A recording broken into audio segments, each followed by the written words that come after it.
अबे भेजे बात तुम्हारी उतर नहीं रही है। और उस रास्ते में साला कोई सीसीटीवी कैमरा भी नहीं मिला।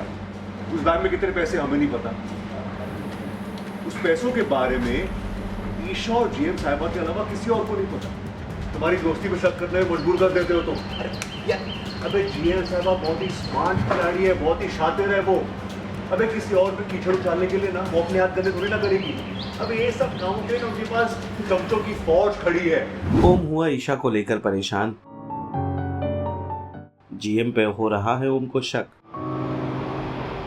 सीरियल राम भवन का आने वाला एपिसोड बहुत ही ज्यादा इंटरेस्टिंग हो चला है। बल आप देखेंगे कि कैसे परेशान ओम मुरारी के गैराज में आकर बैठता है। मुरारी चाय मंगाता है, ओम चाय पीने से इनकार करता है। मुरारी के फोर्स करने पर भी ओम चाय नहीं लेता। इस दौरान ओम बताता है कि जिस दिन मुझे 2 लाख रुपए की जरूरत थी उसी दिन ईशा को जीएम 2 लाख रुपए देता है बैंक में जमा कराने के लिए, और फिर वो पैसे चोरी हो जाते हैं। ईशा के पास जो बैग है उसमें 2 लाख रुपए हैं। ये बात केवल जीएम और ईशा को पता था। कहीं ना कहीं दाल में काला जरूर है।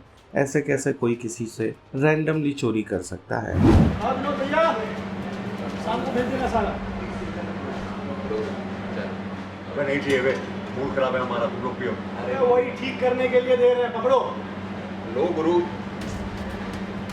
तो ठीक हो जाएगा। सुनो, तुम एक साल तुम्हारी सारी राम कथा सुनने के बाद हम ये तो समझ गए हैं कि तुम एक साथ ना मल्टीपल तीर अपने अंदर ले ली। तो तकलीफ तो होगा ना।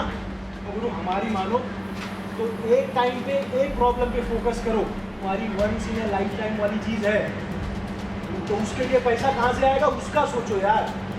तो भाभी का क्या है, पुलिस इन्वेस्टिगेट कर रही है केस, करने दो आराम से। जब भाभी ने कुछ किया ही नहीं है तो पुलिस क्या लेकर जाएगी? हैं? हलवा? अबे भेजे बात तुम्हारी उतर नहीं रही है। अबे ईशा बहुत अच्छी लड़की है, सबके लिए इतना कुछ करती है, हमारे लिए इतना कुछ किया है उसने, इसलिए दाग उसके दामन पे हम नहीं देख सकते। अरे हमारे वजह से तो बिल्कुल भी नहीं। अबे हमारे कारणों का जजमेंट उस पर पास किया जा रहा है। अबे बात सिर्फ ईशा की बेगुनाही साबित करने का नहीं है, उसके मान का है। वो बोझ हल्का करने का है जो वो हमारे वजह से उठा रही है। हमें अर्जेंटली 2 लाख रुपए की जरूरत है। ईशा ने अपने एमडी से 2 लाख रुपए का लोन मांगा और ठीक उसी दिन उसी वक्त वही अमाउंट जीएम साहिबा ने ईशा को बैंक में डिपॉजिट करने के लिए भेज दिया। अबे हमें नहीं पता कि ईशा बैंक जा रही है, हाँ? और बैंक पहुंचने से पहले ही किसी ने वो पैसे ईशा से छीन लिए। जितना हमने ईशा ने बताया उसे साफ साफ मालूम पड़ता है कि वो चोर को मालूम था कि वो बैग में ईशा बहुत भारी रकम कैरी कर रही है, और उस रास्ते में साला कोई सीसीटीवी कैमरा भी नहीं मिला। अभी हमें नहीं पता कि ईशा बैंक जा रही है, हाँ? उस बैग में कितने पैसे हमें नहीं पता। उस पैसों के बारे में ईशा और जीएम साहिबा के अलावा किसी और को नहीं पता। हमारे पास कोई सबूत कहाँ है ये साबित करने का? अबे सबूत अभी नहीं है ना, सही मतलब नहीं कि कभी नहीं होगा। अबे मुरारी, दुनिया में इत्तेफाक जैसी कोई चीज नहीं होती। अभी जीएम साहिबा का अपनी आंखों की गिरगिरी ईशा के लिए अपने एमडी के सामने गिड़गिड़ाना, भीख मांगना, ये बात हमारे पल्ले नहीं पड़ता। तुम्हारी दोस्ती पे शक करने में मजबूर कर देते हो तुम।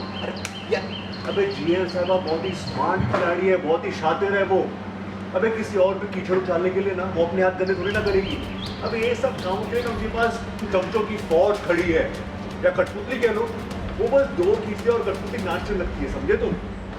लेकिन उनका नाच उन्हीं को सिखाने के लिए एक आदमी हमारे पास भी है।